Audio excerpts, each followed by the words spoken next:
بسم اللہ الرحمن الرحیم نحمده ونصلی علی رسولہ الکریم اما بعد فاعوذ باللہ السمیع العلیم من الشیطان الرجیم بسم اللہ الرحمن الرحیم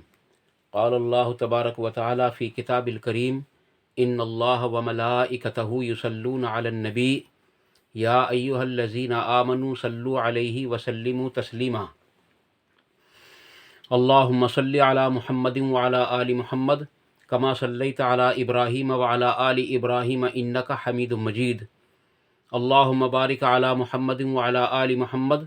کما بارکت علی ابراہیم وعلی آل ابراہیم انک حمید مجید رب اشرح لی صدری ویسر لی امری واحلل عقدۃ من لسانی یفقہوا قولی ربنا آتنا فی الدنیا حسنۃ وفی الآخرۃ حسنۃ وقنا عذاب النار ربنا آتنا من لدنک رحمۃ وہیئ لنا من امرنا رشدا لا الہ الا انت سبحانک انی کنت من الظالمین حسبنا اللہ ونعم الوکیل یا حی یا قیوم برحمتک استغیث لا حول ولا قوة الا باللہ العلی العظیم۔ ذکر چل رہا تھا حضرت یحییٰ ابن زکریا علیہ السلام کا کہ اللہ تبارک تعالیٰ نے ان کو 5 باتوں کا حکم دیا تھا کہ ان کو خود بھی کریں اور دوسروں کو بھی، یعنی اپنے امت کے لوگوں کو، یعنی بنی اسرائیل کے لوگوں کو بھی ان 5 باتوں کا حکم دیں کہ وہ بھی ان 5 کاموں کو مکمل طریقے سے کریں، جن میں سے میں نے پہلی 3 ویڈیو کے اندر ان 5 نصیحتوں کا اور اللہ کے نبی صلی اللہ علیہ وسلم کی ان 5 کاموں کا جن کا حکم اللہ نے اللہ کے نبی صلی اللہ علیہ وسلم کو دیا تھا، وہ 10 نصیحتوں کے نام سے 3 ویڈیو میں نے آپ کے سامنے ڈال دی ہیں، اور اس کے بعد میں نے ایک ویڈیو شرک نمبر 2 کے نام سے ڈالی ہے اور دوسری ایک ویڈیو اور ڈالی ہے جو نماز کے نام سے ڈالی ہے، کیونکہ یہ 2 حکم سب سے پہلے حکم تھے جو حضرت یحییٰ علیہ السلام کو دیے گئے تھے کہ نمازوں کی پابندی کریں، کیونکہ اللہ تعالیٰ کے سامنے جب بندہ نماز پڑھتا ہے تو اس نماز کے سامنے یعنی اللہ تبارک تعالیٰ اس کے چہرے سے اپنا چہرے کے قریب اپنا چہرہ کر لیتا ہے، اور پھر اس وقت تک وہ اس طرف متوجہ رہتا ہے جب تک نمازی آدمی اللہ کی طرف متوجہ رہتا ہے، اور جب اللہ تبارک و تعالیٰ سے نمازی آدمی اپنی توجہ کو ہٹاتا ہے تو اللہ تعالیٰ ارشاد فرماتا ہے کہ اے بندے، کیا تجھے مجھ سے بھی زیادہ بہتر چیز نظر آ گئی جو تم مجھے چھوڑ کر اس طرف متوجہ ہو گیا؟ آج اس میں نمبر ہے تیسری چیز کا۔ عزیز دوستو، تیسری چیز ہے اس میں کہ اللہ تبارک تعالیٰ نے حضرت یحییٰ علیہ السلام کو حکم دیا تھا کہ اے یحییٰ، تم روزہ رکھو اور اپنے لوگوں کو بھی، اپنے امت کے لوگوں کو بھی حکم دو کہ وہ بھی روزہ رکھیں، کیونکہ روزہ ایک ایسی چیز ہے، اس کی مثال اس طریقے سے پیش کی ہے حضرت یحییٰ علیہ السلام نے کہ اس کی مثال ایسی ہے جیسے کہ کسی کے پاس کوئی تھیلی ہو اور اس کے اندر مشک بھرا ہوا ہو اور اس سے لوگ فائدہ اٹھا رہے ہوں، نفع اٹھا رہے ہوں، اور جو ہے اسی طریقے سے روزے کے ذریعے اللہ تبارک و تعالیٰ نے جو ہے بڑی فضیلت رکھی ہے، اور اللہ کے نبی صلی اللہ علیہ وسلم سے یہ بھی ثابت ہے کہ آپ صلی اللہ علیہ وسلم نے ارشاد فرمایا کہ روزے دار کے منہ کی بو اللہ کے نزدیک مشک کی خوشبو سے بھی زیادہ بڑھ کر ہے۔ یہی حدیث بالکل اسی طریقے سے جیسا کہ حضرت یحییٰ علیہ السلام سے ثابت ہے کہ آپ علیہ السلام نے مثال دے کر مشک کی خوشبو پر جو ہے یعنی کہ مشک کی خوشبو سے مثال دی، اسی طریقے سے اللہ کے نبی صلی اللہ علیہ وسلم نے بھی روزے دار کے منہ کی بو کو اللہ کے نزدیک مشک کی خوشبو سے بھی زیادہ بہتر قرار دیا، اور یہ اللہ تبارک و تعالیٰ نے خود ہی قرار دیا ہے، کیونکہ نبی اکرم صلی اللہ علیہ وسلم جو بات کہتے تھے، جو بات ارشاد فرماتے تھے، اللہ تعالیٰ نے قرآن کریم کے اندر یہ بات واضح کر دی ہے کہ وہ کلام اگرچہ میرے نبی کا ہوتا ہے لیکن بات میری ہی ہوتی ہے۔ اس لیے عزیز دوستو، پتہ یہ چلا کہ روزے دار کی اللہ تبارک و تعالیٰ کے یہاں بڑی فضیلت ہے، اور ایک حدیث میں وارد ہے کہ نبی اکرم صلی اللہ علیہ وسلم نے ارشاد فرمایا کہ ایک نماز سے دوسری نماز تک جتنے آدمی گناہ کرتا ہے، ایک جمعے سے دوسرے جمعے تک جتنے آدمی گناہ کرتا ہے، ایک رمضان سے دوسرے رمضان تک جتنے آدمی گناہ کرتا ہے، اور ایک شب قدر سے اگلی شب قدر تک آدمی جتنے گناہ کرتا ہے، ان تمام گناہوں کا کفارہ ہو جاتے ہیں۔ کیا؟ اگلی نماز، اگلا جمعہ، اور اگلا رمضان، اور اگلی لیلۃ القدر۔ یہ چار چیزیں آپ صلی اللہ علیہ وسلم نے ایک ہی حدیث کے اندر ارشاد فرمائی ہیں۔ عزیز دوستو، اس سے پتہ چلا کہ روزہ کفارہ بن جاتا ہے، اور آپ صلی اللہ علیہ وسلم نے ارشاد فرمایا کہ روزہ جہنم سے بچنے کے لیے ایک ڈھال ہے۔ جیسا کہ ہر چیز سے بچنے کے لیے کوئی نہ کوئی ڈھال ہوتی ہے۔ پہلے زمانوں میں تیر اور تلواروں کے ذریعے لڑائیاں ہوا کرتی تھیں، ان سے بچنے کے لیے بھی ایک ڈھال ہوا کرتی تھی۔ آج بھی ہم نے اپنے دور کے اندر اگرچہ کوئی ڈھال نہیں دیکھی، لیکن ایک ڈھال ہم نے سب نے دیکھی ہے جو بارش سے بچنے کے لیے استعمال کی جاتی ہے، چھتری کے نام سے۔ وہ بھی ایک ڈھال ہوتی ہے۔ جس کے پاس ڈھال ہوتی ہے وہ پریشانیوں سے بچ جاتا ہے۔ اسی طریقے سے جو شخص روزہ رکھے، یہ ڈھال بن جائے گا جہنم کی آگ سے بچنے کے لیے، یہ ڈھال بن جائے گا جو ہے قبر کے عذاب سے بچنے کے لیے، یہ ڈھال بن جائے گا حشر کے میدان میں سورج کی تپش سے بچنے کے لیے۔ عزیز دوستو، جہاں جہاں پریشانیاں آئیں گی اس انسان کے سامنے، یہ وہاں اس کے لیے ڈھال کا کام کرے گا، اور ہر اعتبار سے روزہ اللہ تبارک و تعالیٰ کے نزدیک سب سے بہتر ہے۔ اور اللہ تبارک و تعالیٰ نے خود فرمایا کہ روزہ خالص میرے لیے ہے اور میں خود اس کا بدلہ ہوں۔ عزیز دوستو، روزہ خالص اللہ کے لیے ہے۔ اس کا کیا مطلب ہے؟ اس کا مطلب یہ ہے کہ روزہ رکھنے والا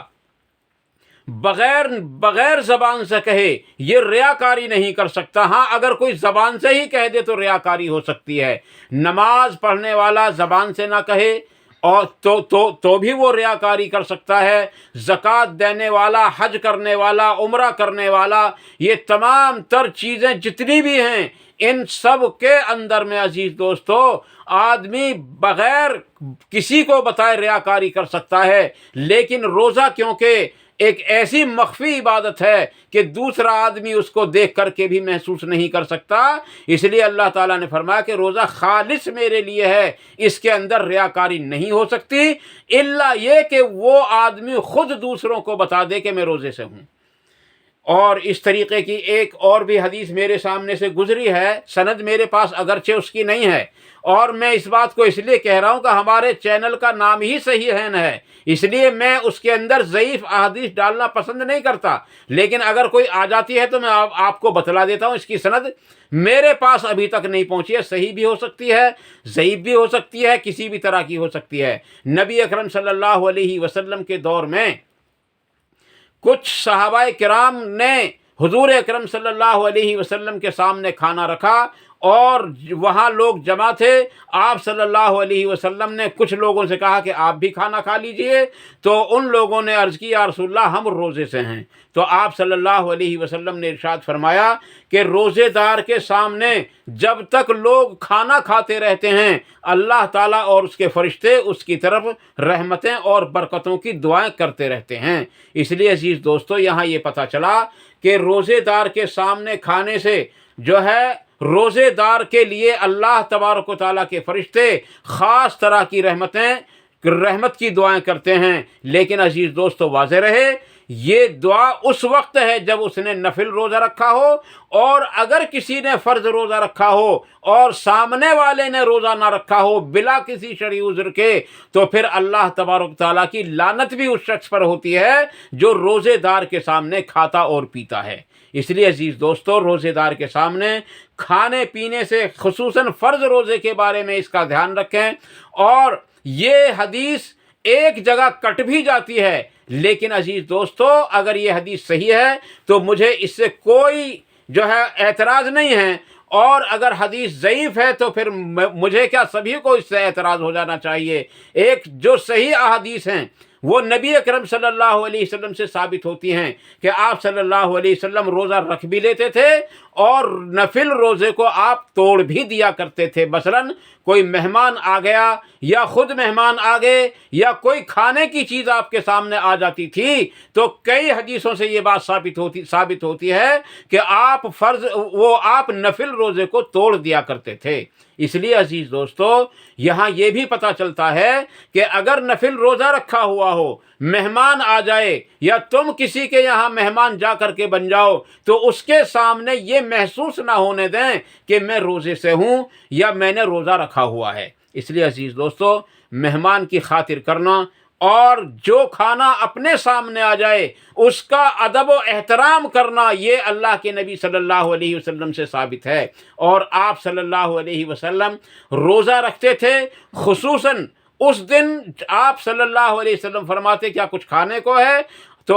عرض کیا جاتا یا رسول اللہ آج تو کچھ کھانے کے لیے نہیں ہے، تو آپ فرماتے چلو ٹھیک ہے تو آج ہم روزہ رکھتے ہیں۔ اور پھر کبھی کبھی ایسا بھی ہوتا تھا کہ آپ کے سامنے کچھ کھانے کے لیے پیش کیا جاتا تو آپ صلی اللہ علیہ وسلم ارشاد فرماتے اگرچہ میں نے آج روزہ رکھا ہوا تھا لیکن چلو کھا پی لیتا ہوں، کوئی بات نہیں ہے۔ یہاں یہ پتہ چلا کہ نفل روزہ رکھا بھی جا سکتا ہے اور رکھنے کے بعد توڑا بھی جا سکتا ہے۔ اور یہ بات بھی واضح رہے کہ اگر کسی نے نفل روزہ رکھ لیا ہو اور اس کو توڑ دیا ہو تو اس روزے کا رکھنا واجب نہیں ہے، اگرچہ ایک جماعت اس کو واجب قرار دیتی ہے لیکن وہ روزہ رکھنا واجب نہیں ہے۔ ان احادیث سے یہ بھی ثابت ہو جاتا ہے۔ اور نبی اکرم صلی اللہ علیہ وسلم جمعرات اور پیر کے دن کا یعنی ہفتے میں 2 دن روزہ رکھا کرتے تھے۔ اور آپ سے جب پوچھا گیا یا رسول اللہ صلی اللہ علیہ وسلم آپ یہ 2 روزے کیوں رکھتے ہیں تو آپ صلی اللہ علیہ وسلم نے ارشاد فرمایا کیونکہ ان 2 دنوں میں اللہ تبارک و تعالیٰ کے سامنے اعمال پیش کیے جاتے ہیں، اس لیے میں یہ چاہتا ہوں کہ جس دن میرے اعمال اللہ کے سامنے پیش کیے جائیں اس دن میں روزے دار ہوں، اس دن میں روزے دار ہوں۔ اور ایک حدیث میں وارد ہے کہ اللہ کے رسول صلی اللہ علیہ وسلم نے ارشاد فرمایا کہ آپ پیر کے دن کا روزہ مخصوص رکھتے ہیں تو آپ صلی اللہ علیہ وسلم نے ارشاد فرمایا کہ پیر کے دن میری ولادت ہوئی اور پیر کے دن ہی پہلی وحی کا نزول مجھ پر ہوا، اس لیے میں پیر کے روز کا روزہ رکھتا ہوں۔ یہ ہے وہ دلیل عزیز دوستو جس میں اللہ کے نبی صلی اللہ علیہ وسلم اپنی پیدائش کا دن منایا کرتے تھے، وہ سال میں نہیں مناتے تھے بلکہ ہفتے میں مناتے تھے۔ اور تم سے کون منع کرتا ہے منانے کے لیے، لیکن اسی طریقے سے منائے جس طریقے سے اللہ کے نبی صلی اللہ علیہ وسلم نے اپنی پیدائش کا دن منا کر کے دکھایا ہے لوگوں کو۔ روزہ رکھا ہے، کیک نہیں کاٹا، روزہ رکھا ہے، مہمانوں کو اکٹھا نہیں کیا، کیک جو ہے روزہ رکھا ہے، گانے بجانے کا اہتمام نہیں کیا، روزہ رکھا ہے، عبادت میں اضافہ کیا ہے جس دن آپ پیدا ہوئے ہیں، اور سال میں نہیں، مہینے میں نہیں بلکہ ہفتے کے اندر یعنی ہر ہفتے آپ نے اس روزے کو رکھا ہے۔ اور اسی اس میں رکھا ہے کہ آپ صلی اللہ علیہ وسلم پیر کے روز آپ صلی اللہ علیہ وسلم کی پیدائش ہوئی ہے۔ اس لیے عزیز دوستو، ہمیں اگر اپنا برتھ ڈے منانا بھی ہے، برتھ ڈے اگر ہمیں منانا بھی ہے تو ہم اس طریقے کو ڈھونڈیں جس طریقے کو اللہ کے نبی صلی اللہ علیہ وسلم نے ہم کو کر کے دکھایا ہے۔ اگر ہم اسی طریقے سے اس چیز کو کریں گے تو ثواب ہوگا، اور اگر ہم ایسا ہی کرتے رہے جیسا کہ ہم نے اب تک کیا ہے، ہر سال کیک کاٹا، ہر سال ہم نے جو ہے مہمانوں کو اکٹھا کیا، ہر سال ہم نے گانے بجانے کی محفلیں سجائیں، ہر سال ہم نے ایسے ڈرامے کیے جو کبھی کسی نے نہ کیے ہوں، تو عزیز دوستو یہ چیزیں بدعت ہیں۔ اور بدعت کا جو گناہوں میں شمار کیا جاتا ہے وہ کون سا ہے؟ کفر اور شرک کے بعد سب سے بڑا گناہ بدعت ہے۔ اس لیے عزیز دوستو، اللہ تبارک و تعالیٰ کی لعنت ہوتی ہے بدعتی پر، اور نبی اکرم صلی اللہ علیہ وسلم کی طرف سے بھی لعنت ہوتی ہے بدعتی پر۔ یہ کئی سارے آدمی ہیں جن پر اللہ تبارک و تعالیٰ کے نبی صلی اللہ علیہ وسلم نے ایک ساتھ لعنت فرمائی ہے۔ ان میں ایک وہ بھی ہے جو کسی بدعتی کو پناہ دیتا ہے، جو کسی بدعتی کو پناہ دیتا ہے، حالانکہ وہ خود بدعت نہیں کرتا بلکہ صرف بدعتی کو پناہ دیتا ہے، اس پر بھی اللہ تبارک و تعالیٰ کے نبی جناب محمد الرسول اللہ صلی اللہ علیہ وسلم نے اور تمام لعنت کرنے والوں نے اس پر بھی لعنت فرمائی ہے۔ اس لیے عزیز دوستو، بدعتوں سے بچیں۔ بدعتیں ہمارے لیے اتنا بڑا وبال جان بن جائیں گی کہ قیامت کے روز ہمارے چہرے وضو کے اثر سے چمک رہے ہوں گے، ہمارے ہاتھ اور پیر بھی وضو کے اثر سے چمک رہے ہوں گے، لوگ پہچان رہے ہوں گے کہ یہ مسلمان ہیں، نبی صلی اللہ علیہ وسلم بھی پہچان لیں گے کہ یہ مسلمان ہیں، لیکن جب فرشتے ان کو گرج مار مار کر پیچھے ہٹا رہے ہوں گے، اللہ کے نبی فرمائیں گے یہ میرے امتی ہیں، ان کو میرے پاس آنے دو، میرے حوض کوثر سے پانی پئیں گے، تو فرشتے کہیں گے یا اللہ، کہ اے اللہ کے رسول صلی اللہ علیہ وسلم، آپ کو خبر نہیں ہے۔ یہاں یہ بھی پتہ چل گیا کہ آپ عالم الغیب نہیں ہیں، کیونکہ آپ صلی اللہ علیہ وسلم کو اب بھی اس امت کے اعمال کی خبر نہیں ہے۔ فرشتے بتائیں گے اے اللہ کے نبی صلی اللہ علیہ وسلم، آپ کو خبر نہیں ہے کہ ان لوگوں نے آپ کے بعد میں آپ کے لائے ہوئے دین کے اندر کیا کیا تبدیلیاں کر لی تھیں۔ تو اللہ کے نبی صلی اللہ علیہ وسلم یوں نہیں فرمائیں گے کہ جی مجھے ان سے محبت آنے دو، انہوں نے میری محبت کے نعرے لگائے ہیں، انہوں نے مجھ پر درود و سلام پڑھے ہیں، ایسا کچھ بھی نہیں، بلکہ آپ صلی اللہ علیہ وسلم فرمائیں گے ان کو پیچھے ہٹا دو، ان کو پیچھے ہٹا دو، میرا ان سے اور ان کا مجھ سے کوئی تعلق نہیں ہے۔ اور پھر ارشاد فرمائیں گے کہ اے اللہ، کیا یہ ہے وہ میری قوم جس نے قرآن کریم کو اور میرے طریقے کو پسے پشت ڈال دیا تھا؟ یہ وہ قوم ہے۔ تو اس لیے عزیز دوستو، ہمیں بدعتوں سے بچنا چاہیے، اور ہر وہ کام جو نبی صلی اللہ علیہ وسلم سے ثابت نہ ہو، ہر وہ کام جو نبی صلی اللہ علیہ وسلم کے صحابہ سے ثابت نہ ہو اور صحابہ کا اس پر اتفاق نہ ہو، ہر وہ کام عزیز دوستو بدعت ہے۔ اس لیے بدعتوں سے پرہیز کریں۔ یہ بدعتیں ہمارے ہاں سینکڑوں نہیں بلکہ ہزاروں کی تعداد کے اندر پائی جاتی ہیں، اور ہم ان کو ثواب سمجھ کر کرتے ہیں۔ اس لیے اللہ کے نبی صلی اللہ علیہ وسلم نے ارشاد فرمایا، ہر گناہ کرنے والے کو توبہ کی توفیق ہو جاتی ہے، لیکن بدعتی کو توبہ کی توفیق نہیں ہوتی۔ کیوں؟ کہ جھوٹ بولنے والے کو پتہ ہوتا ہے کہ وہ جھوٹ بول رہا ہے، زنا کرنے والے کو پتہ ہوتا ہے کہ وہ زنا کر رہا ہے، ایک دن وہ جھوٹ سے توبہ کر لے گا، ایک دن وہ زنا سے توبہ کر لے گا۔ شراب پینے والے کو خوب پتہ ہے کہ میں گناہ کر رہا ہوں، ایک دن وہ شراب سے توبہ کر لے گا۔ زنا کرنے والے کو خوب پتہ ہے کہ میں زنا کر رہا ہوں، گناہ کر رہا ہوں، اس لیے وہ زنا سے بھی ایک روز ہو سکتا ہے توبہ کر لے۔ سود کھانے والے کو خوب پتہ ہے کہ میں گناہ کر رہا ہوں، اس لیے ہو سکتا ہے کہ وہ سود کھانے سے بھی توبہ کر لے۔ ہر گناہ، جو بھی گناہ ہیں، بڑے بڑے 7 ہوں یا 70 ہوں یا زیادہ کم و بیش ہوں، عزیز دوستو، ان گناہوں سے ایک دن اگر اس کے دل میں کھٹک گیا تو یقیناً وہ توبہ کی طرف مائل ہو جائے گا۔ لیکن بدعتی، کیونکہ وہ ہر بدعت کو ثواب سمجھ کر کرتا ہے، ہر بدعت کو خوبصورت بنا کر کے اس پر عمل کرتا ہے، تو اس کو توبہ کرنے کی توفیق کہاں سے ہوگی؟ اور آج کے ہمارے علماء سو نے بدعت کی 2 قسمیں جو ہے بیان کر دی ہیں، ایک بدعت ضلالہ اور ایک بدعت حسنہ۔ حالانکہ حدیث کے اندر کوئی بدعت ضلالہ نہیں، کوئی بدعت حسنہ نہیں، بلکہ ہر بدعت کو اللہ کے نبی صلی اللہ علیہ وسلم نے ارشاد فرمایا کہ دین میں ہر نئی بات بدعت ہے، اور ہر بدعت گمراہی ہے، اور ہر گمراہی جہنم کا راستہ ہے۔ اس لیے عزیز دوستو، بدعتوں سے ہم بچنے کی کوشش کریں، اس لیے بدعتوں سے ہم بچنے کی کوشش کریں، اس لیے ہم بدعتوں سے بچنے کی کوشش کریں۔ اللہ تبارک و تعالیٰ سے دعا ہے کہ وہ ہم سب کو ان مختصر سی باتوں پر عمل کرنے کی توفیق عطا فرمائے،